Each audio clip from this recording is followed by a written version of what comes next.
جناب عبداللہ گل صاحب، آپ ایگری کرتے ہیں کہ تحریک استحکام پارٹی جو ہے اس کے بڑا پوٹینشل ہے اور تحریک انصاف بالکل ہی غرق ہو گئی ہے جیسے انہوں نے کہا؟ نہیں، ایسا تو نہیں ہے.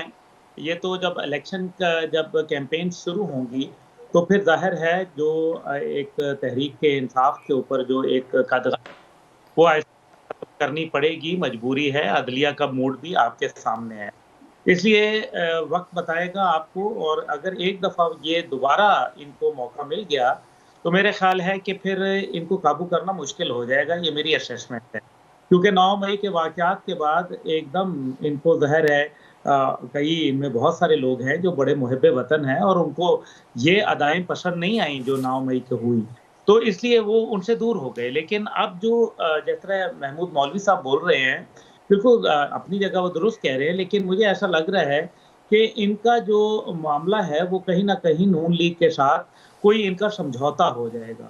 اور وہ سمجھوتا چاہے الحاق کی صورت میں ہو، چاہے وہ سیٹ ایڈجسٹمنٹ کی شکل میں ہو یا کسی اور کی شکل میں، لیکن یہ مائنورٹی میں آ جائیں گے، یہ میجورٹی میں نہیں رہیں گے. اور اگر سیٹ لیٹ سے کہ جس طرح سے وہ 42-43 سیٹوں کی بات فرما رہے ہیں، اگر وہ یہ بنا بھی لیں گے تو پھر حکومت کس کے ساتھ بنائیں گے؟ بات تو یہ ہے کیا اپوزیشن میں بیٹھیں گے یا حکومت بنائیں گے. اور اگر حکومت نون لیگ کے ساتھ بنائیں گے تو پھر نون لیگ کے ساتھ پہلے سے جو ہے معانقہ کرنے میں کیا حرج ہے. تو یہ وہ تمام باتیں ہیں جو ابھی آنے والے وقتوں میں بتائی جائیں گی. لیکن بہرحال حقیقت یہ ہے کہ اس ٹائم پہ جو ان کا ایک اورا ہے وہ بریک نہیں کر پائی، نہ استحکام پاکستان پارٹی اور نہ ادھر کے پی میں جو خٹک صاحب ہیں وہ بھی اس جو طلسم ہے اس کو توڑنے میں ناکام رہے. اگر ہم نے ویسے ٹی وی پہ بات کرنے کے لیے اور چند لوگوں کو خوش کرنے کے لیے کہنا ہے تو وہ تو اور بات ہے، لیکن اگر حقائق پہ بات کرنی ہے تو فیس بک پہ بھی وہی لوگ ہوتے ہیں جو گراؤنڈ کے اوپر ہوتے ہیں. کیا وجہ ہے کہ فیس بک کے اوپر جو ہے استحکام پاکستان پارٹی کو یا مسلم لیگ کو یا پھر میری جماعت کو یا اسی طریقے سے دیگر جماعتوں کو وہ پذیرائی نہیں ہے جو اس ٹائم پہ پی ٹی آئی کو ہے. تو ظاہر ہے نوجوان ہی فیس بک یوز کرتے ہیں، نوجوان ہی ٹویٹر استعمال کرتے ہیں.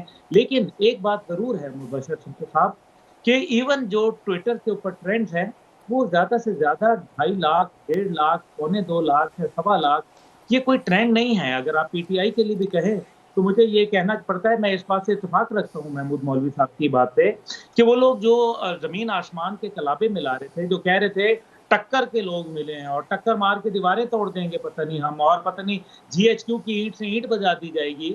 بھائی آپ نے دیکھ لیا نا پھر ٹکر کے کون لوگ تھے. ادارہ کبھی کمزور نہیں تھا، ارادہ کمزور تھا، ارادہ کر لیا انہوں نے.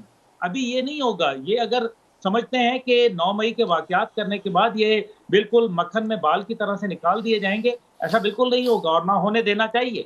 یہ ہم سب پاکستانیوں کا فرض ہے، کیونکہ ادارے ہماری پہچان ہے، ہماری استحکام کی وجہ ہے، پاکستان کی سالمیت کی بنیاد ہیں. اگر ان کے اوپر کوئی قدغن آئے گی، ان کے اوپر کوئی جو ہے انگلی اٹھے گی تو اس کو توڑ دینا چاہیے.